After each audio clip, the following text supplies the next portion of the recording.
listening to Out Cincinnati at 91.7 WVXU, HD2 and 1660 AM, but anytime right there at OUTCincinnati.com. Happy July. How's it going, Melissa? It is hot and steamy like every July, ready for Independence Day. And does it feel like it should be July, or are things just going along slow for you too? Is it just me? Well, I got a hammock, and so I have been, enjoying the hammock and the nice breeze. It's a good way to hang out. It is. So who do we have this week? This week, I'm telling you what, a couple weeks ago, I was really thrilled from what the Supreme Court did and what they've been up to. So I wanted to reach out to Emily Meyer from Equality, Ohio. She's an attorney there, and of course, she knows everything in and out, upside down, about these decisions from the Supreme Court. Going to tell us what they mean, and we'll also talk to Jillian, a new friend of the show. She's featured in this. Last month's Pride issue of Cincinnati Magazine, a young person, kind of see what she's up to, what she's been up to at Mariemont High School with her GSA. And that's all coming up on Out Cincinnati.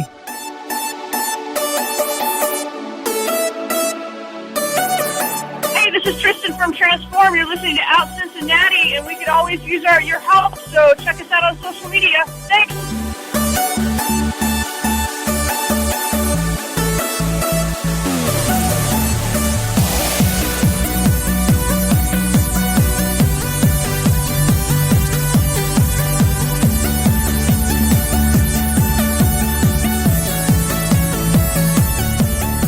You're listening to Out Cincinnati, and we're talking with Emily Meyer, staff attorney in the Equality Ohio Legal Clinic Southwest Ohio office, and Melissa's with me. We're going to kind of chat with her. How's it going, Melissa? And Emily, welcome to the show. Yeah, thanks for having me again, Chris. And hi, Melissa. Hi, Melissa. Hello. I'm here. We're doing this Zoom deal, so I'm like, let me just acknowledge everybody. I can't see anyone waving or throwing things at me. So, Emily, what's going on with this 170 pages you were telling me about? I mean, we kind of have an idea. It's a joyous week. It is. It is a joyous week. And yeah, as you were saying earlier, kind of two big newsworthy items for the queer community in like the legal realm.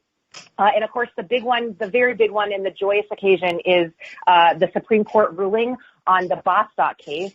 This is Bostock versus Clayton County. And the decision came down on Monday at 10 a.m. And to give you some context here, it was a case brought by three different plaintiffs, one of whom is named Bostock. The other two have unfortunately passed away actually during the course of the litigation. Amy Stevens from Detroit and Zarda from Florida. Anyway, the main issue in front of the court here deals with Title VII of the Civil Rights Act, and specifically what the term sex means in that act. So if it's all right with you, I'm gonna just give a little bit of context about Title VII. Title VII was part of the Civil Rights Act of 1964, and that act had a bunch of different parts that are kind of separated into different titles. And so Title VII is the part of the Civil Rights Act that deals with discrimination in employment. And by the direct terms of the statute, it directly and clearly prohibits discrimination in employment on the basis of sex. And so the issue that came before and got all the way up into the Supreme Court, in this last term, was, well, the term sex, how expansively is that interpreted? Does the term sex include discrimination on the basis of sexual orientation and gender identity? And what we found out on Monday, that it in fact does.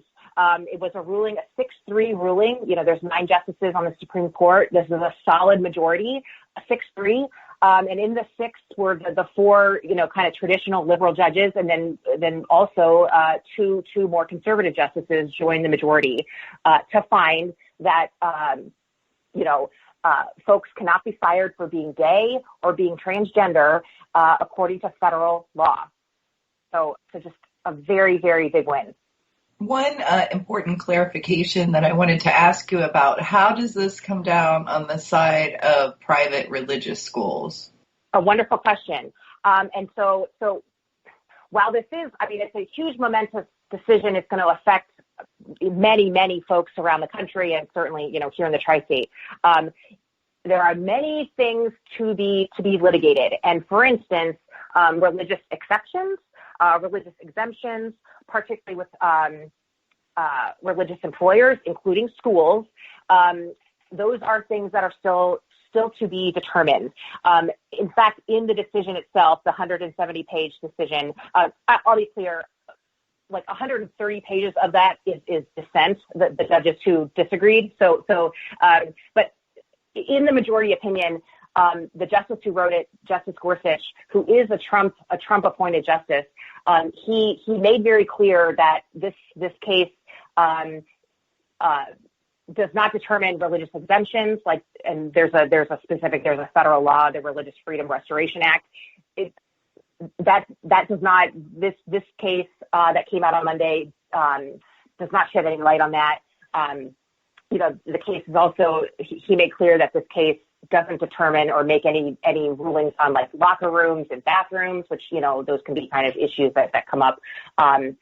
And then the second thing I'll say, Melissa, about the religious exemptions, there is actually another pending case in front of the Supreme Court. I'm waiting. This decision should also come out by the end of June, which is when the Supreme Court's term ends for the summer. They get a 3-month break. There is a case, 2 cases that were combined that coming out of California, dealing with the ministerial exception to sort of non-discrimination laws. And so basically fleshing out the idea of if you are a religious employer and you have so-called ministers on staff, what are the bounds of the ministerial exception whereby you would not have to be bound by these non-discrimination laws? And so again, that is also to be determined. In fact, we should have that answer in the next couple of weeks. It's a different case.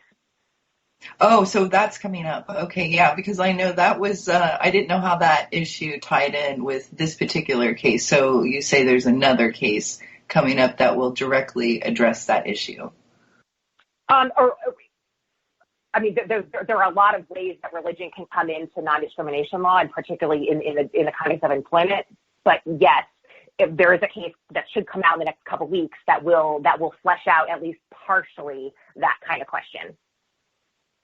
And Emily, let me. A friend was asking me, and Emily is a staff attorney at the Equality Ohio, Southwest Ohio Legal Clinic, and we're kind of just talking about this new legislation. A friend of mine was asking this afternoon, can I comfortably say, my husband and I this weekend did this, and what happens if the boss hears that, then has it out for you, and how do you prove it? I know that's a big question, but that kind of has been on my mind before this legislation and kind of still is. Not that I'm in fear, but I know some folks still could legit be. Yeah. So a couple things there. I want to be clear. So Title VII actually doesn't apply to just every single employer, every single business in the country. Title VII only applies to employers who have 15 or more employees. So if you are someone who is employed by a small business, a very small business that has 14 or fewer employees, your company, your employer does not have to comply with Title VII. Now, again, Title VII is as a federal law. There's Ohio and then like Kentucky, Indiana have state laws that probably protect against employment and discrimination. However, this Supreme Court case is only dealing with the federal law, and because they are different statutory regimes, one's a state law versus a federal law, it is still, to be determined as to, whether the states are going to follow suit in expansively interpreting the term sex. So that is the first thing. Your friend who, is gay and now wonders what they can and can't do. First it's who are they employed by? How big is it? The other aspect of this I would also want to caution is and you kind of alluded to this, Chris, is sort of what we at Equality Ohio call, the difference between legal equality and lived equality. And so this Supreme Court case is definitively legal equality, right? We have a ruling, a very clear ruling that sex discrimination in employment, for some employers, includes discrimination on sexual orientation and gender identity. But still, your friend, I can imagine still people in the community are going to be somewhat scared and reluctant to, just boldly come out at work. And the reason is, to enforce their rights, like let's say they get fired or demoted or something, and they can tie it to coming out at work. You're setting yourself up for a big legal battle. And like I said, the litigation, depending on the circumstances, litigation can take quite a while. I mentioned how 2 of the 3 plaintiffs in this case, have passed away. Wow. And, unfortunately did not live to see, Monday's decision. And so, while this decision is great, it provides a legal remedy, and that is a powerful thing. It still means that, until we start changing the hearts and minds of the employers so they just don't do the adverse employment, action, they don't fire people for being gay, they don't demote them or whatever, people will assuredly still be fired on that basis. In the same way that, we have laws against race discrimination and people are certainly fired because of the color of their skin. We have, the Equal Pay Act, and yet we still have massive pay disparities in this country.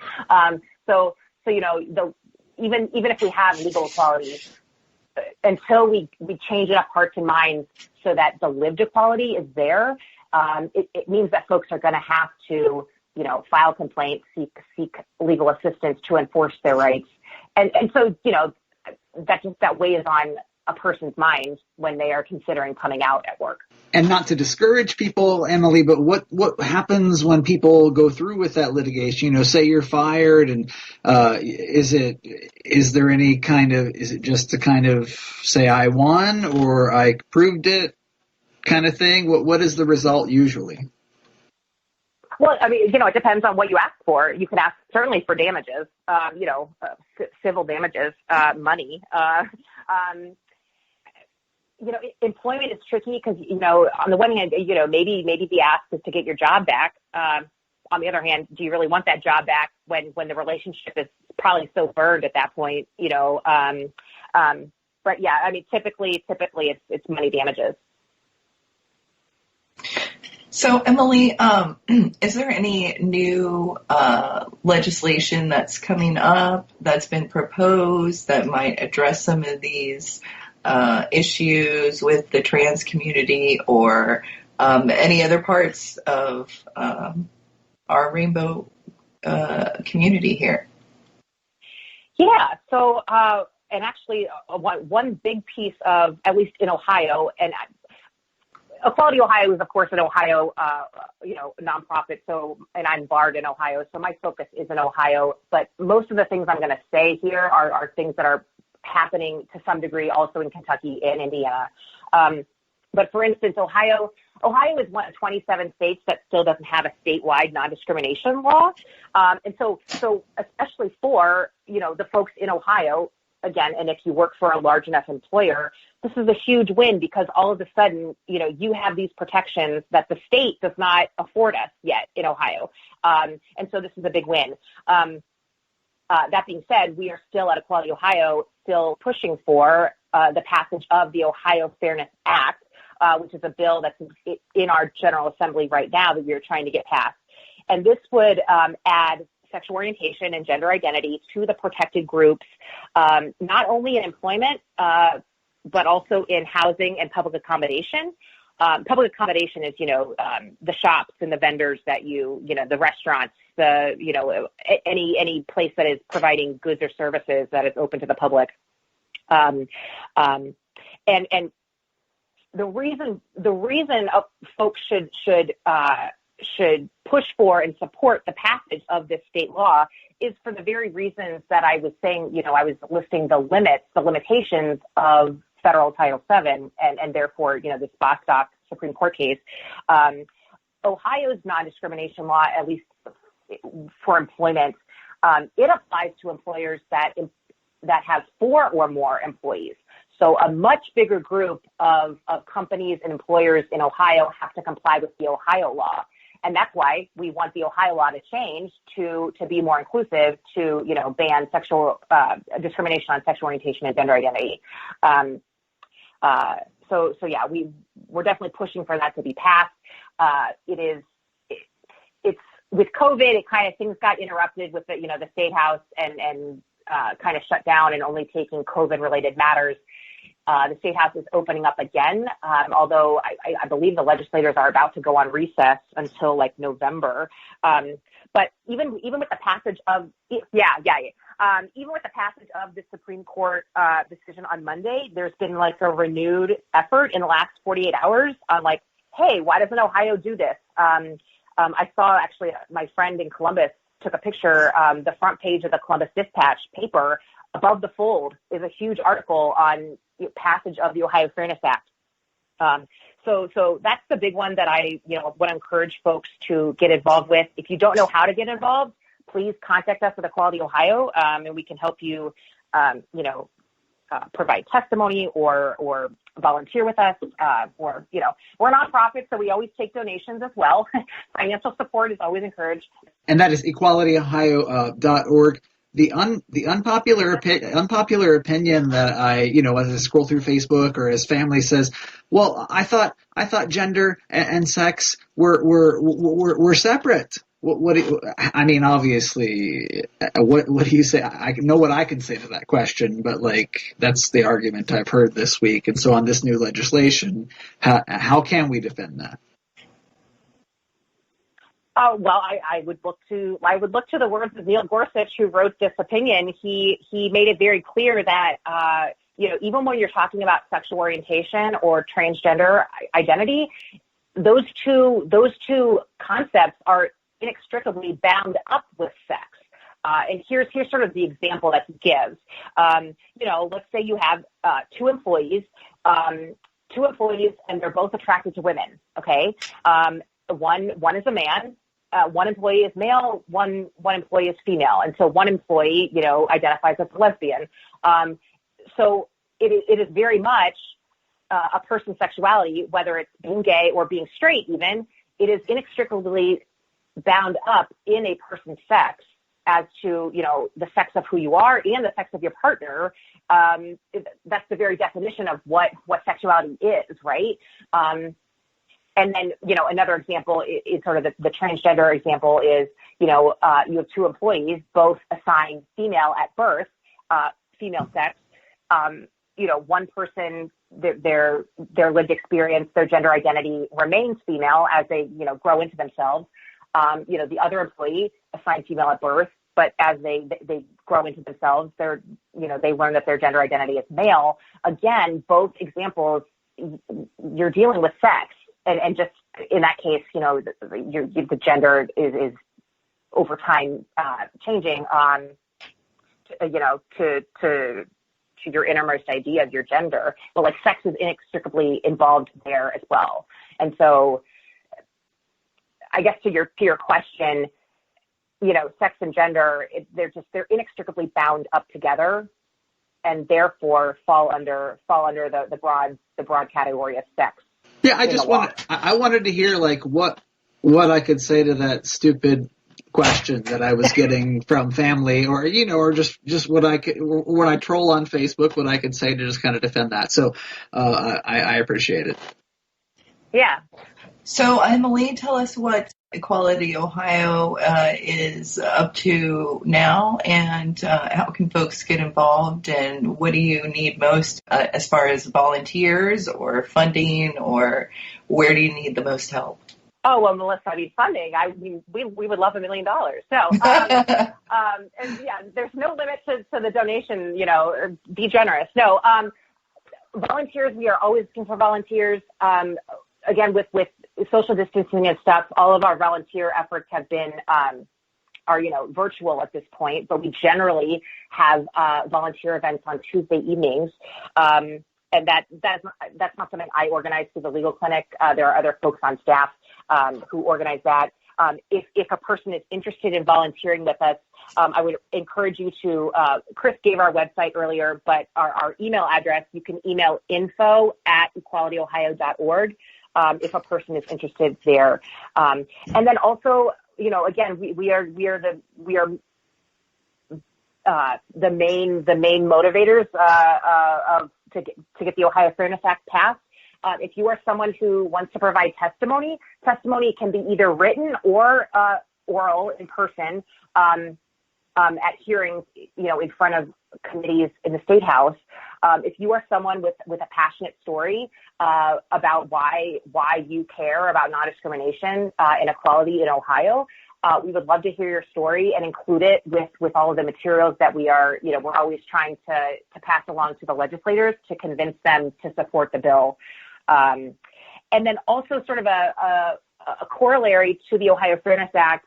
I don't know if you've heard of the coalition movement or a coalition of employers. It's called the Ohio Business Competes Group. At this point, it is a coalition of, I think, like 700 or 800 employers in the state of Ohio. And it's totally free to join, if you will. But to become a member, you basically, you state that, you care about non-discrimination in Ohio, and particularly from that business lens where, it's good for the retaining and the recruitment of talent, of employees, recognizing that the best and brightest of employees want to live in inclusive environments. And so Ohio should be an inclusive state, and therefore pass Ohio Business Competes. So if you are a business owner out there, no matter how small or large your business, please contact us if you would like to join Ohio Business Competes.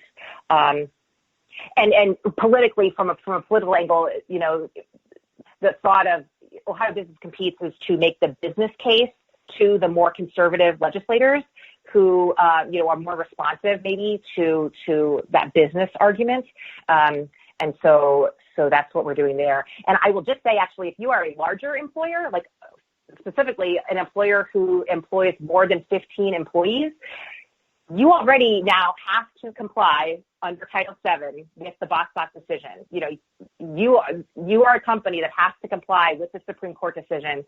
And therefore, I would say, just from a lawyer's perspective, if you're a company, you might as well, you don't expose yourself to any more liability by pledging, that your support for non-discrimination, and you get really good PR out of it. Because you can, there's a logo and everything, and you can post it on your website that you are part of this coalition. So it's a no-brainer to me. If you're a larger employer, why would you? So that's the Ohio Business Competes group. And then there's the stories you want. What kind of stories can it be? Any story from a personal perspective? I mean, some people might say, well, I had something happen to me, but I don't know if it's worth telling. I mean, everybody should just drop you a note, info@equalityohio.org, and just kind of share their piece, right? Exactly. And it doesn't even have to be, personal. Maybe you're, it's a friend or a family member, of course, and if you get their okay to share their story, or to be, to make it, more general. Or even, I asked our allies, the allies out there, why do you support non-discrimination? Why is it important to you? And however you would answer that question, we would love to have that. Again, just the more emails and the more support we can show the legislators, the more impactful our position becomes. And Emily, what do you wish people would ask for help with at the clinic? Without revealing what people ask for help for, what do you wish people would come to you and say, I just need help with this? Where do you see mistakes made, I guess? Oh boy. I don't know that I have one of the areas of law that I practice. I wouldn't say I prefer one or the other. I want to help in any way I can. One area that particularly queer folks, I think, welcome having a culturally humble attorney. Chris, we talked about that term last time. Is in family law situations. just because queer families, found families, unfortunately, Ohio's law did not just change overnight, after the Obergefell decision, the Supreme Court case in 2015 that, said that same-sex marriage was constitutional. Ohio's laws didn't just change overnight. Ohio's law regarding marriage, and particularly when kids are involved, protecting parental rights and such. So that is one, if we love to get folks who have questions and need assistance in that realm, because it is one that is an area law that, perhaps your average attorney off the street might not have a real nuanced understanding of that area law, particularly in the queer context. Yeah, I mean, you want to walk into somebody who you don't have to explain the whole darn thing to. Exactly. And still in 2020, you have to sometimes think about that. Like, maybe I want to go to that office instead of that one, or, that kind of a thing. Exactly. Yeah, I really appreciate your time, and keep in touch with what's going on at the clinic. It's equalityohio.org and info@equalityohio.org. Do I have that right? That is correct, Chris. Okay, cool, and happy Pride, and we'll see each other around. Make sure you wear your mask, right? Yeah, so you will see me with my mask on. Awesome. All right, take care. All right, thank you, Chris. Thank you, Melissa.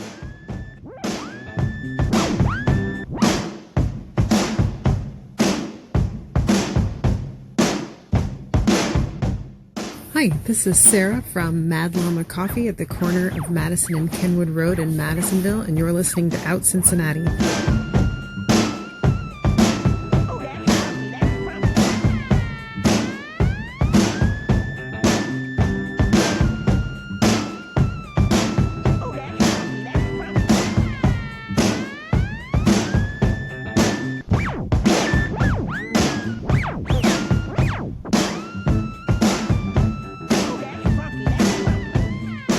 You may have caught the most recent edition of Cincinnati Magazine. Well, one article kind of touched on a story that's really cool, and we'll get into that with our next guest. Thank you for coming on the show, Jillian Teeters. Thank you for having me. So how's it going? You just graduated from Mariemont High School, and you're headed to North Carolina, right? In addition to being a star in a magazine. Yes. So I graduated from Mariemont just last month. I've actually attended Mariemont for all 13 years of my K through 12. So it was a little bit bittersweet to be done, but I'm very excited to move on to my next chapter. I'll be studying biology at the University of North Carolina at Charlotte. That's awesome. So do you want to be like an MD?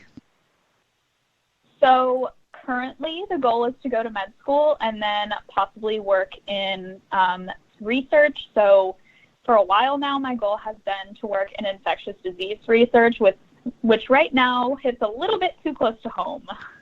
Yeah, tell me about that. Like, are you educating people at all? Like, you have to be into the, it's kind of say the science, and that it is.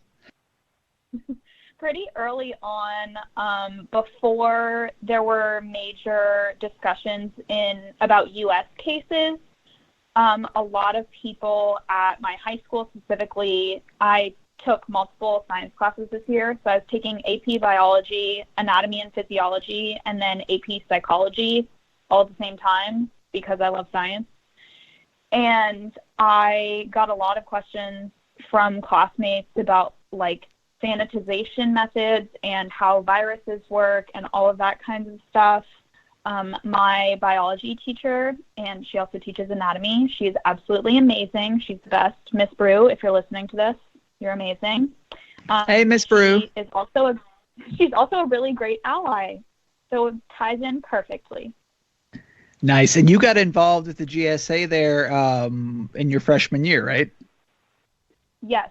So our GSA is called Mariemont Pride Plus, and the plus symbolizes that we're a community in all aspects of life. So we're here for academic support. We're here for teaching LGBTQ history. We're here for family support. We do all kinds of things. So that was actually founded my freshman year. I had been attending my high school for about, I think, 2 weeks when the first meeting happened. And I am proud to say that in the course of my high school career, I believe I missed a total of 4 meetings. We have meetings every Friday, and I think I missed a total of 4 of them. For people who aren't familiar with GSA or the high school organizations, and because, like you said, they are fairly new, explain what they do and how the students organize them. So a GSA typically stands for Gender and Sexuality Alliance. Another common term used is SAGA, which is Sexuality and Gender Alliance. They're similar concepts. Some people don't use GSA because it used to be termed Gay Straight Alliance, which isn't inclusive of gender identity. So R stands for Gender Sexuality Alliance. And it's typically organized in schools by LGBTQ folks, but it's really important to get allies involved because it creates a safe space for students in their school communities, which especially in junior highs and high schools is really important since a lot of us are just figuring out our identities, not just in regards to sexuality and gender.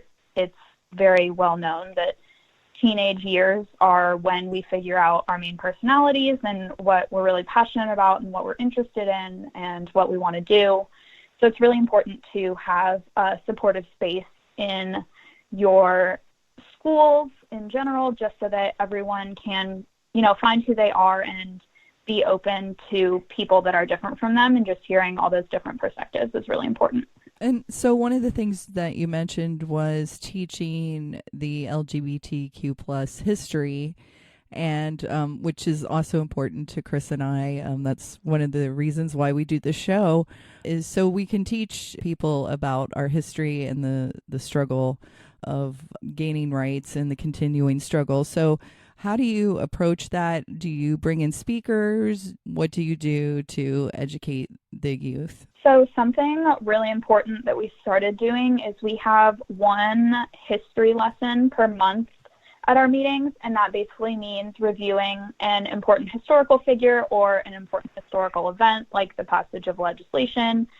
We talk about the Stonewall riots every year because those are extremely important, especially this Pride Month. It's really important to remember the Black trans lives that fought so hard for this movement and continue to fight so hard for this movement, and the people of color in general that have fought so hard for LGBTQ rights. And that's something that we tried to make very clear in the Cincinnati Magazine article with Jim Obergefell, is that the 2015 Supreme Court ruling was extremely important, but the fight is definitely not over. We still have very little history education in schools. I was not taught anything in regards to LGBTQ history in my literal curriculum. My GSA worked to provide that for the students of my high school on our own. That wasn't a teacher that did that for us. That wasn't a licensed educator that taught us.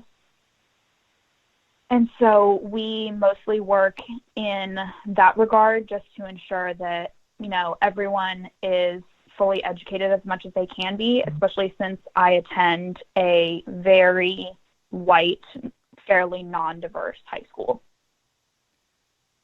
Yeah, that's kind of when I think of, because I went to King's, and I mean, I'm 37, but I can still say I went to King's, and Mariemont's kind of white, but like a cool little part of town. So just comment on that, but really a cool part of town.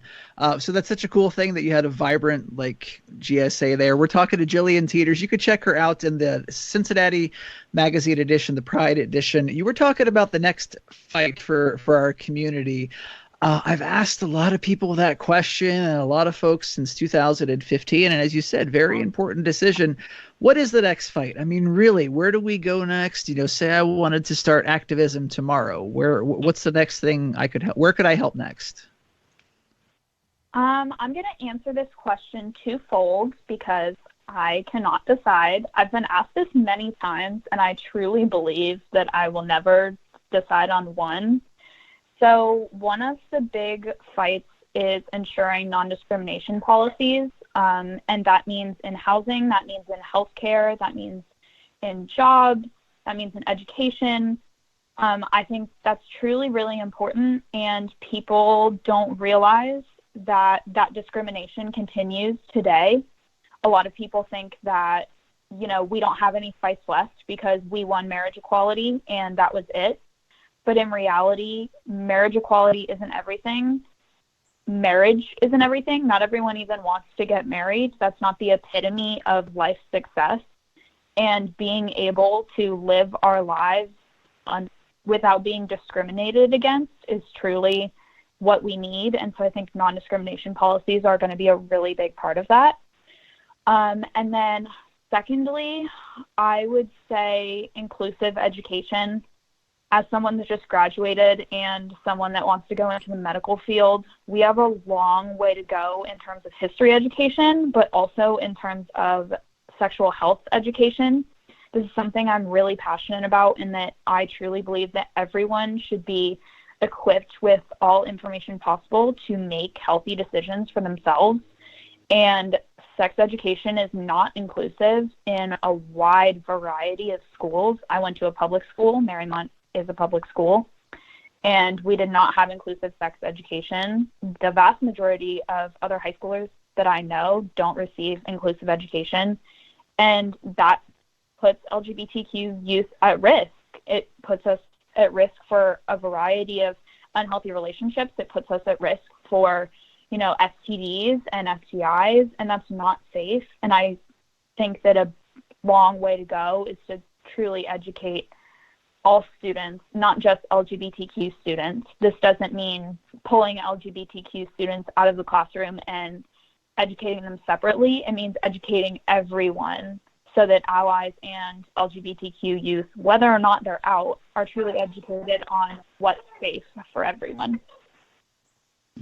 And I wanted to know about girl power politics. Is that a local, like Cincinnati, Ohio, or an Ohio thing? Are you going to take that with you? I mean, you're definitely going to own the place in North Carolina by what we've heard so far. I appreciate you saying that. So girl power politics actually came out of my work on the Hamilton County Commission on Women and Girls. So while I was on the commission in 2019, one of my fellow commissioners was Anna McLennan, who was already told that I would be discussing this. And Anna actually founded Girl Power Politics.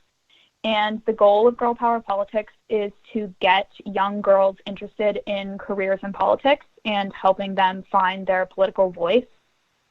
So Anna founded it, I believe, last summer.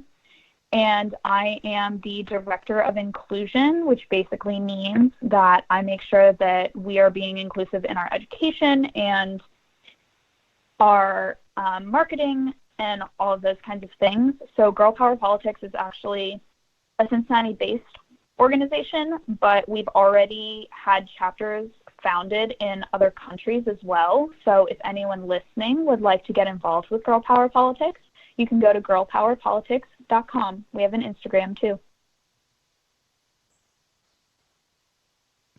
Nice. So girlpowerpolitics.com. So it's a nationwide organization. Folks can get involved anywhere. Yeah, so anyone can start a chapter. You basically go to our website and click on the heading Start a Chapter. It's pretty clear.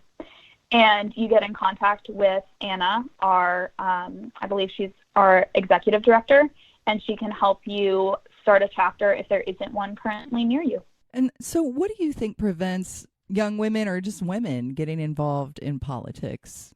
I think a big part of women not getting involved in politics is a lot of us have constantly been told that we're outspoken, that we're loud, that we're sassy, that we're too much, that we're extra.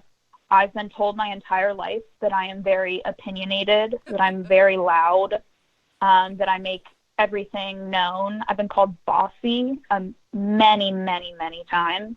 Couldn't even count. And those sexist stereotypes really teach young girls from the start that their voice isn't valued and that their voice isn't important. And part of our organization's goal is to teach girls that we live in a democracy, and the purpose of that is so that everyone's voice matters and everyone should get a say in their political organizations. And we aren't a partisan organization. We truly mean that everyone should get a say in politics. That doesn't just mean the people whose politics I agree with. That means anybody that lives in the United States should get a say in United States politics. And from a young person's perspective, Jillian, I was talking to Melissa. I said, we got to get a young person's perspective. How do you get folks to go vote, to be in their community, to actually go do something? Like, does stuff have to just happen organically and just, people show up on a Saturday morning?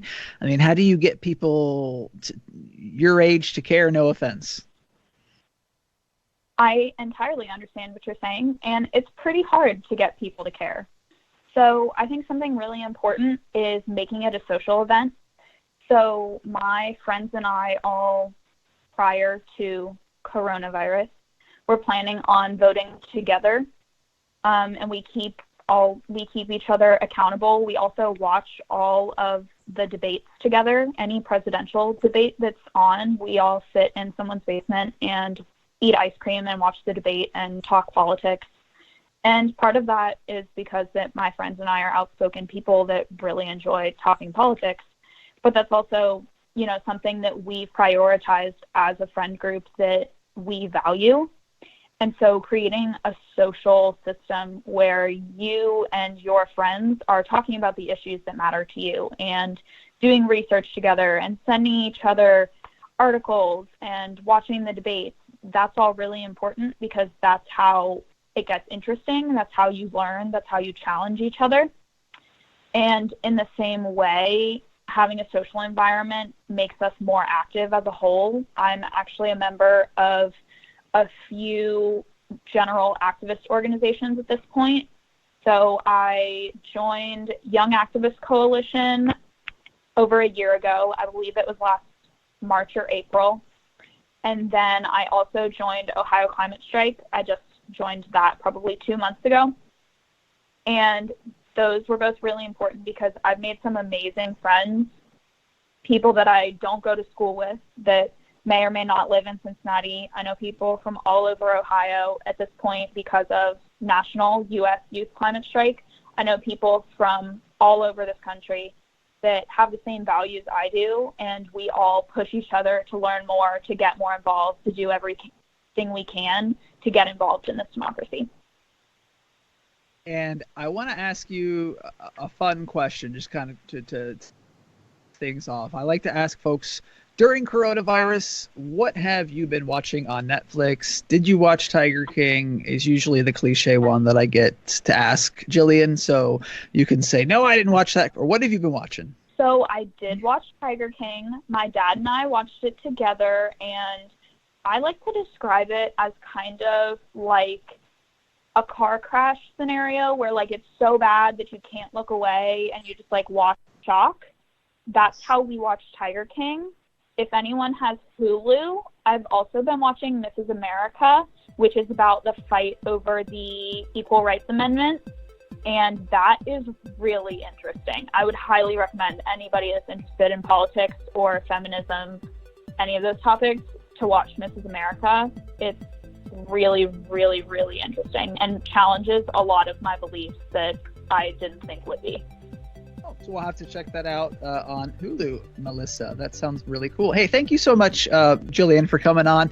Check out Cincinnati Magazine. It's right in the middle there. If you don't know the story of Jim Obergefell and all of that, it's a really good reminder. I'm sure we'll see you again, Jillian. Thank you, and happy Pride. Thank you. Happy Pride.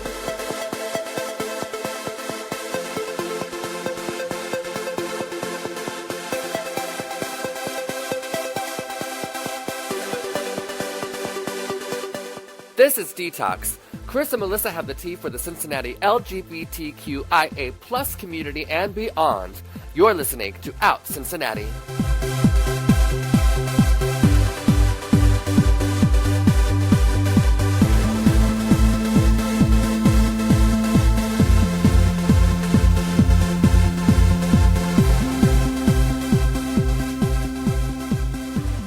Wow, so much in like 170 pages. I cannot forget that number. Emily really broke it down. And you know what's cool about that is like she told us what it actually means on the ground for our community next. Absolutely. And what we can keep doing. And so like the homework is always good. Doing an interview and getting home, like go do this, call your congressman is always nice to hear. So that was cool. And then Jillian, what a smart young lady. She's on it. She's going places. She's going places fast. Going on to college, and it was cool to hear what she's been up to with her GSA at Mariemont, and I just love Mariemont. So it's a really cool part of Cincinnati. Next week, we're going to talk to somebody who kind of just popped up on my Facebook one day, and it's like, oh, Milford Pride. You know Milford. I know, and this is so cool what they're doing in Milford. Yeah, and so this Milford Pride thing happened. It was one day, it was up, then Saturday it happened. So it's already happened, but I want to catch up with the person who organized it and be like, that's a cool thing. How did it go? So we'll get into that next week. On Out Cincinnati, streaming live on radioartifact.com, 91.7 WVXU, HD2, and at 1660 AM.